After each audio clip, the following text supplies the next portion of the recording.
Thank you.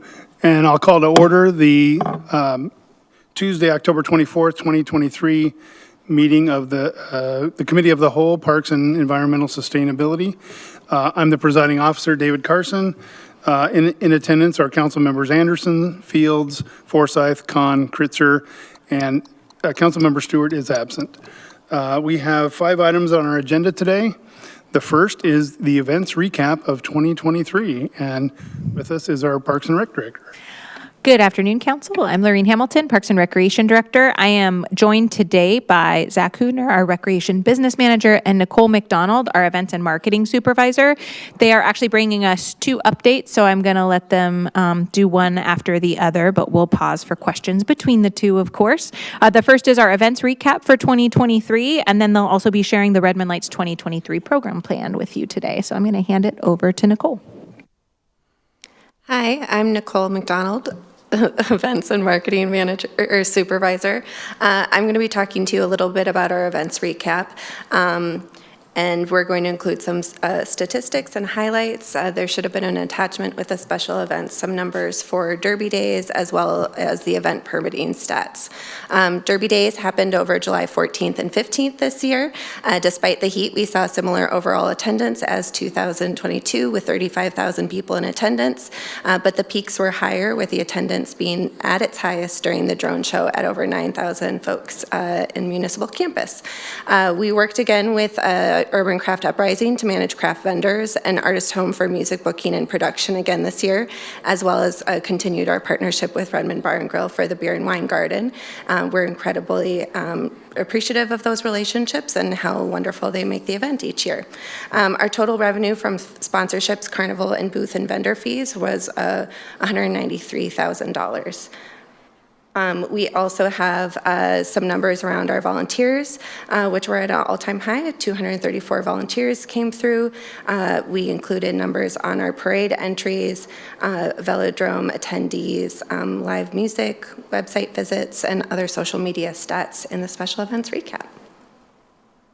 And then for our special event permitting, this year we saw a high with our special event permits. Our miscellaneous use permits were down a little from the previous year, but special event permits are the events that take a little bit more time and energy for us to work with the community members creating them. So we had 46 special event permits.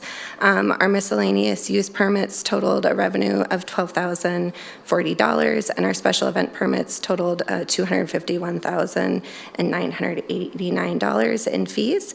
We're constantly looking to improve and update the special events application packet and guide per community feedback. We are creating feedback opportunities for both the special events committee and event producers to get a better understanding of event requirements and impacts for each department, for updating the packet elements, event FAQs, and other associated event concerns.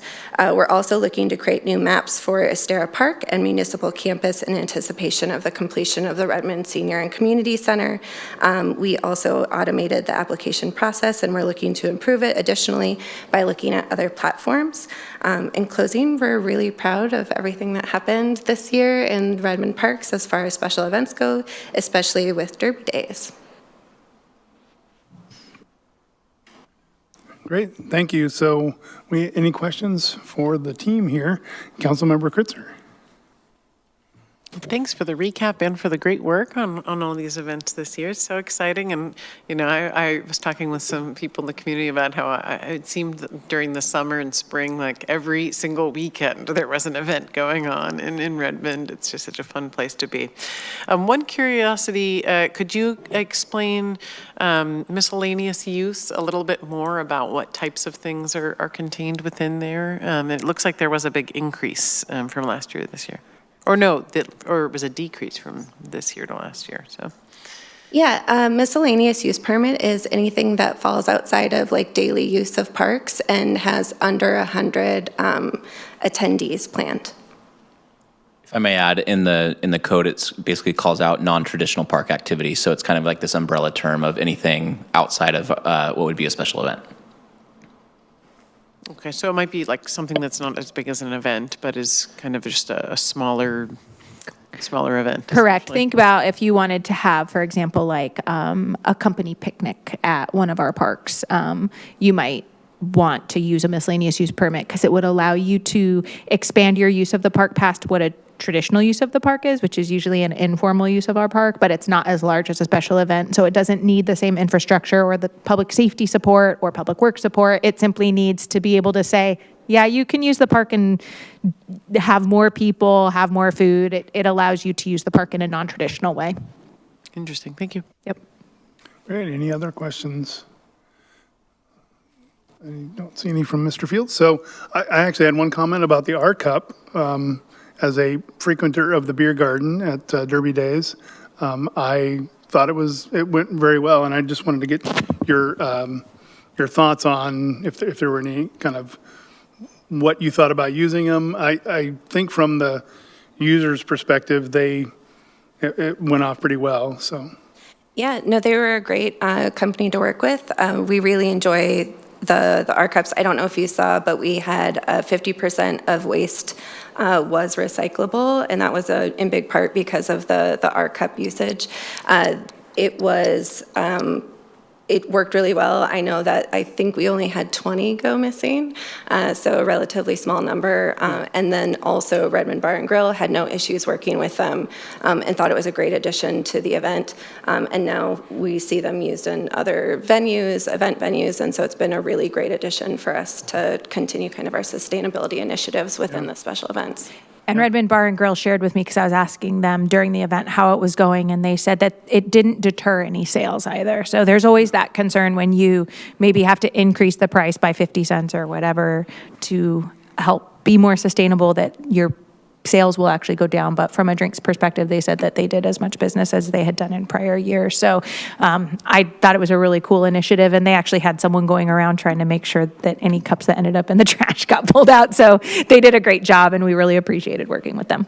yeah, I'm sure some did end up in the recycling bin, and actually it was almost 57% recycled. That's pretty awesome for a special event like that. With and roughly, you probably said it, how many attendees do we think we had? Because that one's always because since it's not a paid admission or anything, it's kind of hard to estimate. But did we have? I'm trying to see if we did. 35,000. Oh, okay, wow. And a lot of 55,000 website visits, which obviously people can go back multiple times checking on the various schedule things. So. Well, good. Any last questions? And we'll move on to our second update if not. So go ahead. And before you jump in, Nicole, I just want to clarify, I'm actually joined by our Deputy Director, Zach Hoovener. I gave his incorrect title, my apologies. So our deputy is with us, and Nicole's going to do our Redmond Lights programming plan. All right, so Redmond Lights is back this year. It is going to be light and art installation in Downtown Park from December 2nd through January 3rd. This event features temporary public art and light displays from local artists, and we are going to be having a kickoff celebration that includes live entertainment, a luminary trail, family light promenade, and other activities. That will be happening on Saturday, December 2nd this year from 4 to 8 p.m. The other event elements, aside from the ones previously mentioned, will include community and cultural booths and performances. We'll have food trucks. We'll also be eliciting community support for the kids coloring contest, the business window decorating contest, and then we are hoping to have additional craft and recreation activities. And the Luminary Trail, I know in past years, has started at Municipal Campus. It'll be starting at Downtown Park. We'll be using the Redmond Central Connector to go to Redmond Town Center, while we'll also have additional community booths set up in partnership with the Redmond Town Center. And that will be a key partnership for us this year. As far as sponsors go, so far we have Microsoft, Amazon, BECU, Comcast, Bright Horizons, and Redmond Town Center participating as sponsors. And then businesses businesses and community groups can get involved through hosting activities during the kickoff event on December 2nd, window decorating contests, booth participation, sponsorships, and performances.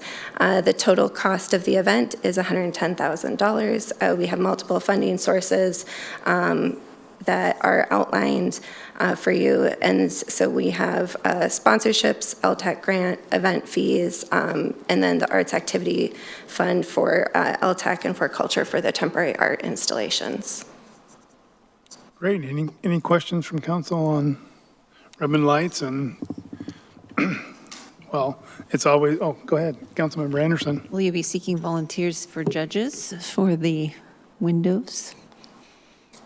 Yes, we likely will, and that will be coming soon. Great, thank you. Okay, thanks. I mean, it's always a great event, and so I'm always looking forward to it.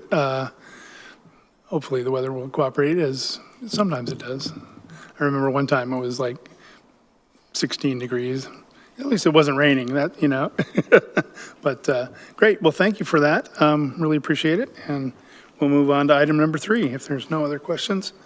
And get back to my agenda. Item number 3. Sorry, it's loading. And It's the park plan. the park plan. Thank you. Hello again, Council. I'm joined now by our Park Planning Manager, Caroline Chapman, and we are bringing forward our Park Arts, Recreation, Culture, and Conservation Plan, or our Park Plan. And we are seeking to get this across the finish line. And so I'm going to let Caroline give this update to you this afternoon. Yes, thank you. Caroline Chapman, Parks Planning Manager, and good afternoon. So this is one final touch on the park plan before we ask to put it on consent for November 6th for approval. You've been a part of this development since July of 2021, and we've brought it forward for 4 study sessions throughout the process, as well as other touches. When we bring this forward for approval, we are asking that the park element will also be included as part of the Redmond 2050 project. And this is going to be the first element of the comprehensive plan to be adopted. And if you recall, those 2 were really developed in tandem with each other. As an information-only piece, I have also included in your packet the executive summary handout that we have for the park plan, and that really includes a high-level look at our current conditions, the proposed projects for the next 6 years, as well as the 4 overarching goals that we have in our park plan and for the department. So happy to take any questions, and again, just hoping we can put this on consent. Great, thank you. And this almost looks like a dashboard more than it, I mean, it's very, very nicely done. Any questions on the park plan and the moving forward to consent? Seeing none. Great. All right, we will Thank see you. you November 6th. Did you? Councilmember Kritzer, go ahead. I know. I know, I was going to let I it saw the go, wheels turning, but- so in our last study session, we did discuss and gave a little bit of feedback on a few pieces of the park element. Yes. And so will you be sending that out as part of the materials for this? That will be in the adoption? packet, yeah. Oh, great. And if you could just highlight for us, where we can find any of the changes that were made in response to the feedback, because I think I had given a few items. Just would love to be able to see where that's incorporated. Since Can do. plan, big element. Thanks. Great, thank you so much. All right, I think we're set. Thank you. Thank you very much. Oh, and no issues with it going to consent? All right, there we are. Okay. Item number 4 on our agenda is the 2024 State Legislative Agenda. Amy Sy is here to talk to us about that. Good afternoon, council members. Amy Sy, Chief Policy Advisor. And with me online is Brianna Murray, our state lobbyist. Today, this is the second hearing on the state legislative agenda. I'd like to walk you through the changes that have been made in response to your excellent comments last time, and then take any further questions. Brianna is here to assist with that. So the first change, we did expand on the definition of our primary ask Idlewood Park to highlight that it is one of the most heavily used parks. So I really appreciate that feedback to highlight 250,000 annual visitors, as it turns out. So a really powerful number. So thank you very much for that suggestion. A major change that is in here, we had been waiting to fill in the electric fire engine number, and that number is a request for $250,000 for the electric charging infrastructure. And it is framed in the agenda as a joint ask with the City of Bellevue, who is also pursuing an electric fire engine. And we've been working in tandem with them on various funding requests, so it's a very logical partnership for this one. So the total ask is $800,000, and then of that, 250 is for our needs, and the remainder is for Bellevue's needs. And this really facilitates having that ask be one consolidated, we're all in this together ask during the session to streamline that request.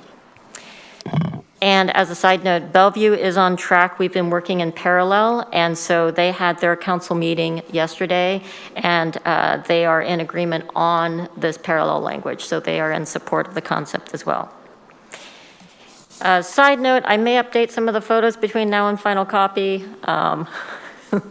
They are what we have at the moment.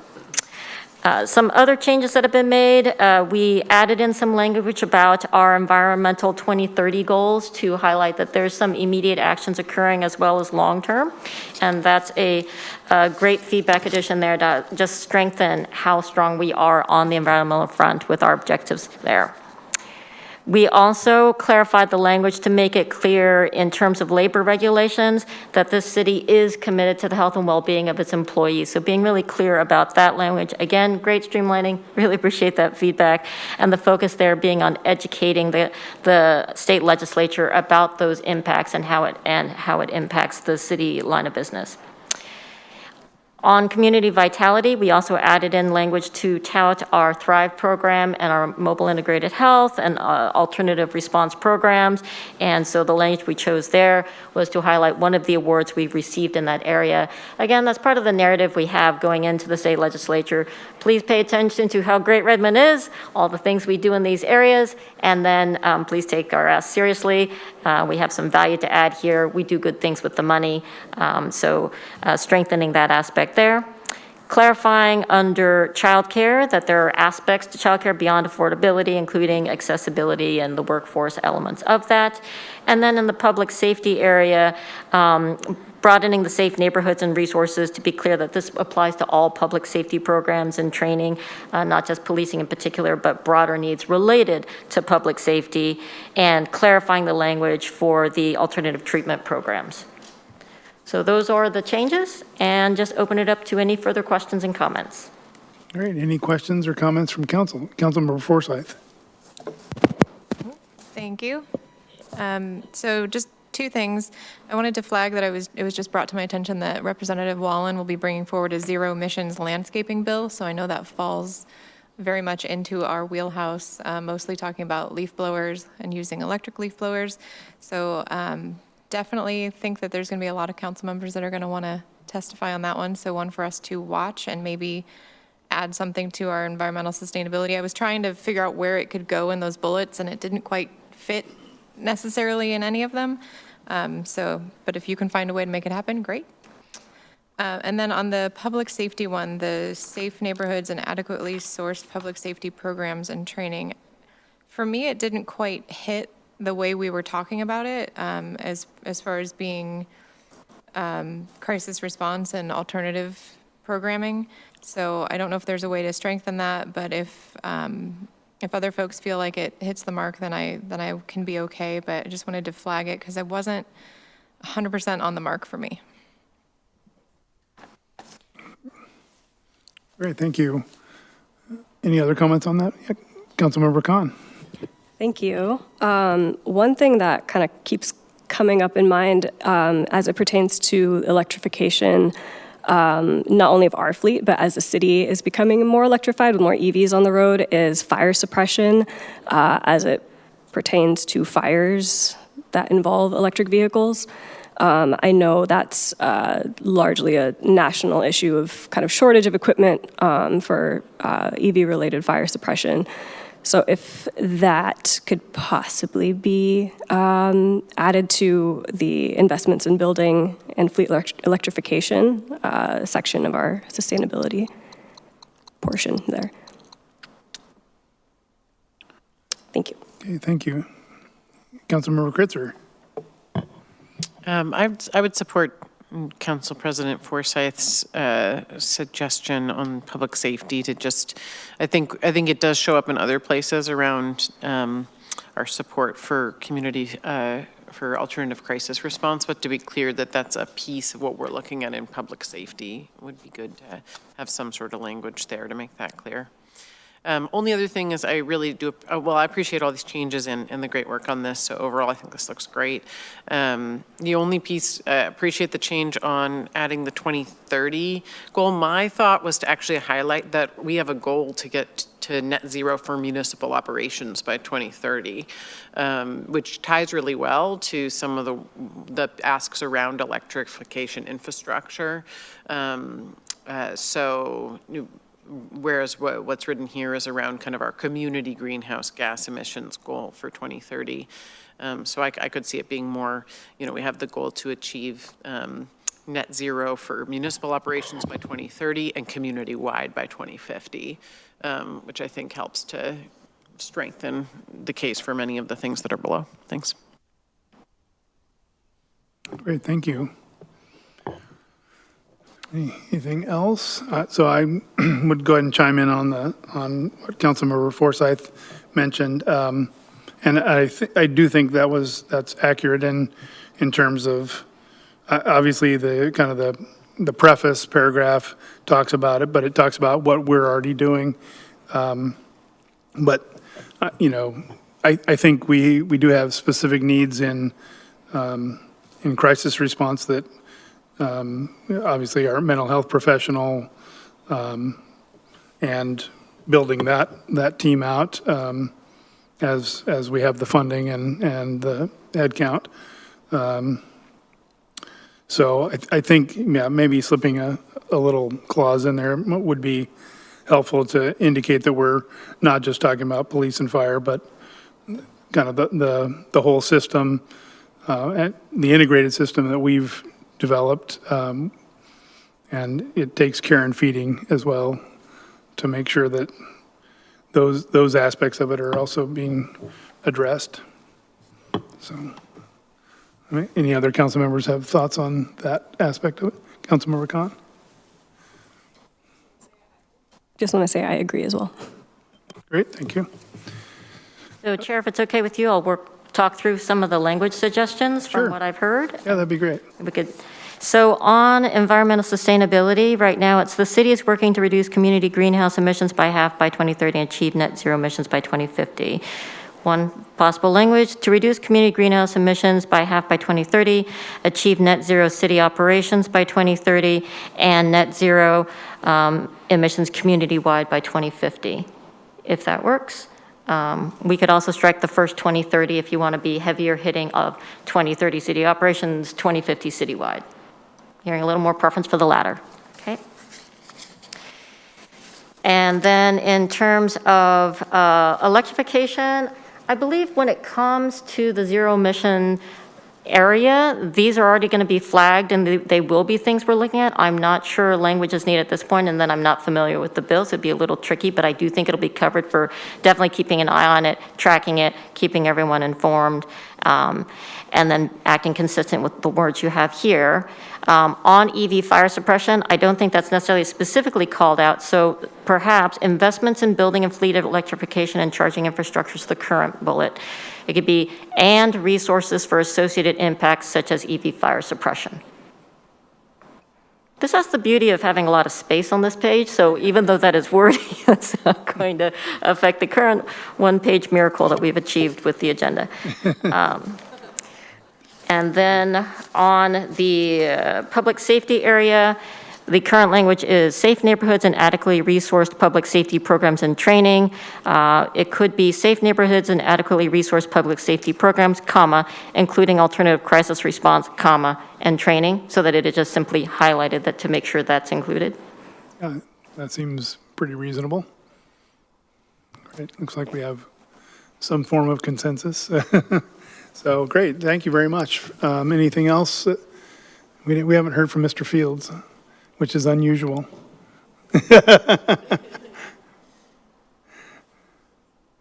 All right, so it looks like, oh, there he is. Go ahead, Mr. Fields. I'm just saying I'm good with it. I would have liked to have seen a little more around bicycle safety, but it's been a lot of good work and I appreciate it. So I'm good with Great, good thank with you. this. Thank you very much. All right, well, it looks like we have a draft. All right, thank you very Final much, Council. draft. Thank you very much. All right, our last item on the agenda for today is the monthly Environmental Sustainability Action Plan update for October of 2023. And Jenny Lieback is here to go over it, to navigate the cascade of chairs and. Good evening, Council. Thank you for having me. So the item, this item this evening includes the ESAP implementation update, right, that we do every month. So full overview is included in attachment A, but I did just want to call out 2 items specifically for Council this evening. So first is the EV infrastructure fee. So as you may recall, back in July, Council approved a new fee for city-owned public EV charging infrastructure. And the goal of that fee was to reduce long dwell times, to increase the availability of the chargers, and also to reduce customer service demands on staff. So at the time of that adoption, Council requested that staff report on charging trends on a quarterly basis to monitor the impact and just to ensure that we're working towards those desired outcomes. And so we have not quite the first quarter, but the first 2 months of data. And I just wanted to report that dwell times that exceeded the posted 3-hour limit did decline. So this time last year, we saw 26% of the sessions, so more than a quarter of the sessions exceeded that 3-hour time limit. And when we imposed the new fee, that dropped to 18% of the sessions. And so overall, we think that's a positive outcome. At this point, we're going to continue to monitor. Don't recommend any changes at this point, but again, just wanted to make sure Council was aware of how that's progressing. And then I did want to flag that we are working with Cascadia Consulting and the Eastside Climate Partnership. So this is the jurisdictions of Bellevue, Issaquah, Redmond, Kirkland, and Mercer Island. We are working together to do a updated greenhouse gas inventory for each of our city operations and our community emissions. We decided to partner to streamline some basically cost effectiveness, some of our staff capacity, and again, to continue leveraging that collaboration.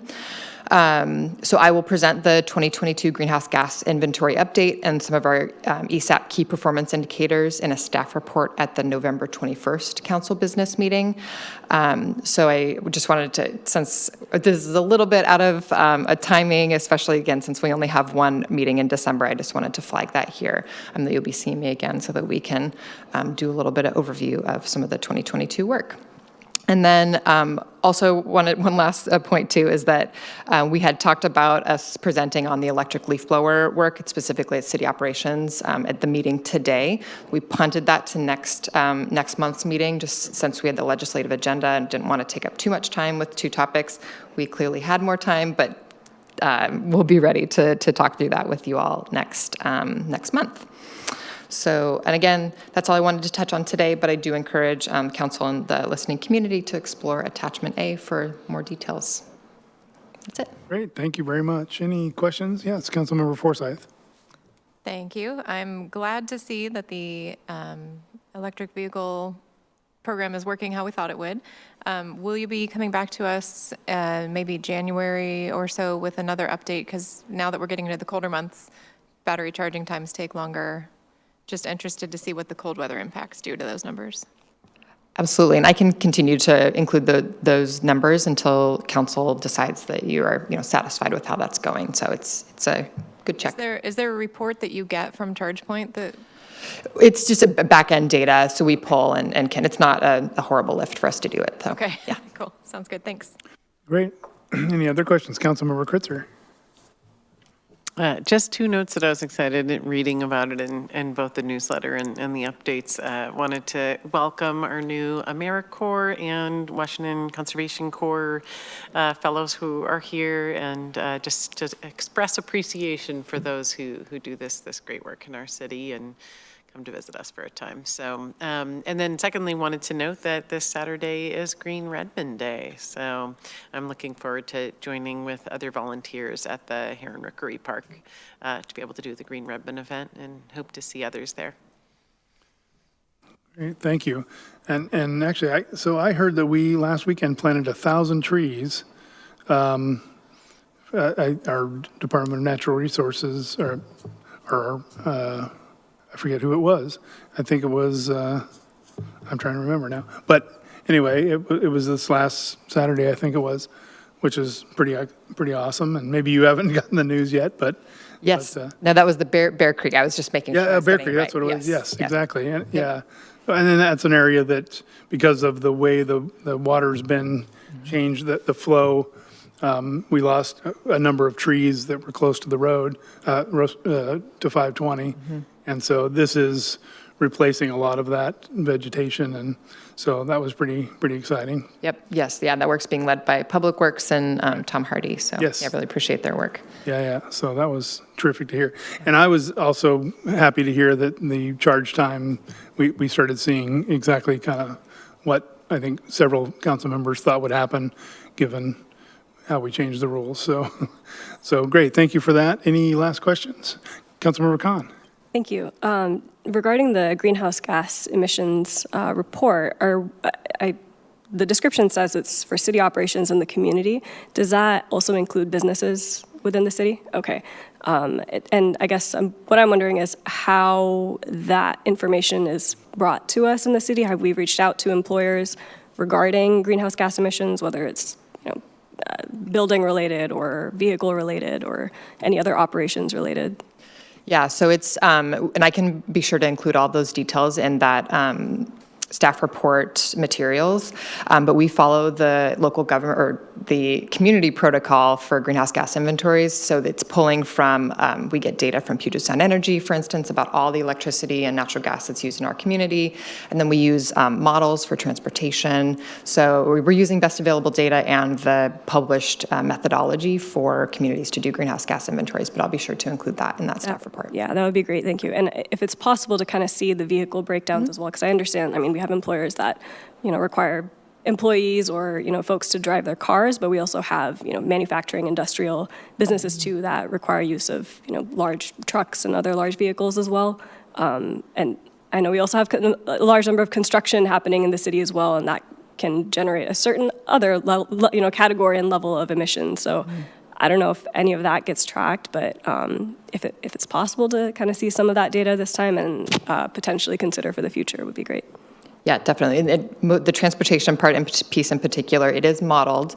There are, various inputs that go into that model, and again, we'll be very clear on what's included in that. So awesome, thank you. Yeah.